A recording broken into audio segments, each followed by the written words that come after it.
They hopped off the subway at 145th and hiked to 10 Mile River, a park in West Harlem. An elevated highway ran over the park and underneath the highway Amtrak rail. West of the tracks were ball courts and flatland to the Hudson River. East were Wildwood Cliffs leading up to Riverside Drive. Jose and Ray knew the way through the man-high weeds and pushed into the wildwood, lost to the world.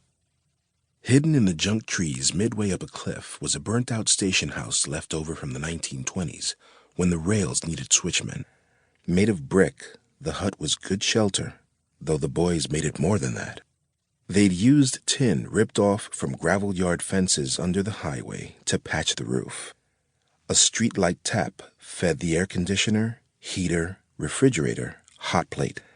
Every appliance was street-found, except for the TV they stole from a delivery truck. A tap into the hub box of an apartment house uphill brought them premium channel cable. Listed MIA on the Children's Services roster, they didn't have to go to school, though they kept their school IDs for the odd hot shower they grabbed at the nearby rec center, free to students. All they needed was a little money for grub and the movies. As long as they kept a low profile, they could do what they wanted, and they did. Jose mostly tooled around on his trick bike and tried to be smooth with the chicks in the park. Shy Ray read. He had thousands of books and magazines, some from the garbage, most courtesy of the 82nd Street Barnes & Noble, which had a window that opened onto an alley. A kid could drop a book or 5 out the window into the street dumpster. During the day, Ray read how-to books and histories. At night, he read spicy novels and mysteries to Jose, who couldn't read much more than the Mickey D. Dollar menu. "All I need to know," he'd say. As the boys approached the station house, stray dogs materialized in the weeds. They mauled Ray and Jose with licking and whipping tails. The boys liked having the dumped pit bulls around. They were timid but looked vicious, kept squatters away from the house. "All right, damn it, let us in," Jose said to the dogs. "We saw 'em 4 hours ago, and they acting like we just come home from war. Them 2 scroungers is new." "Nah," Ray said. "They was here before.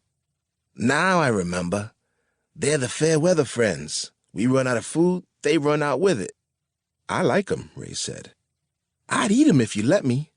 That one right there would feed us for a winter, the fat dope." "He's funny, the fat dope one," Ray said. "I like him the most. Come here, fatty." "Kissing that fat dope's filthy nose. Disgusting. You're sad, man. You're like a damn girl sometimes." "What are you saying now?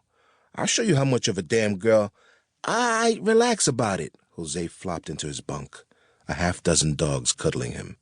"Damn mutts." He kicked the dogs off the bed, but they came back up.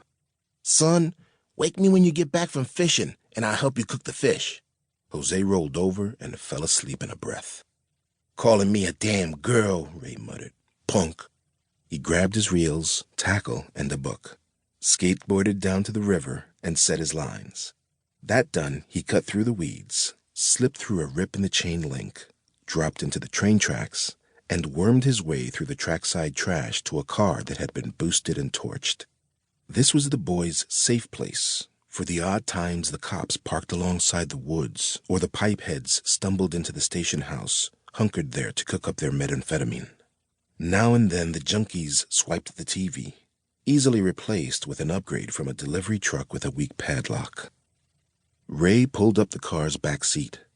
A cooler kept the bugs out of the candy bars, canned food, bottled water, and whiskey ends. Ray grabbed a fistful of M&Ms and headed back to the river. He lay back and read his book, The Wind Off the River Hot. The book was about mind over matter. He had a bet running with Jose he would bend a spoon just by looking at it before the summer was out. Neither kid could remember what the stakes were. It was just, bet I can, bet you can't, bet I will, bet you won't, by now.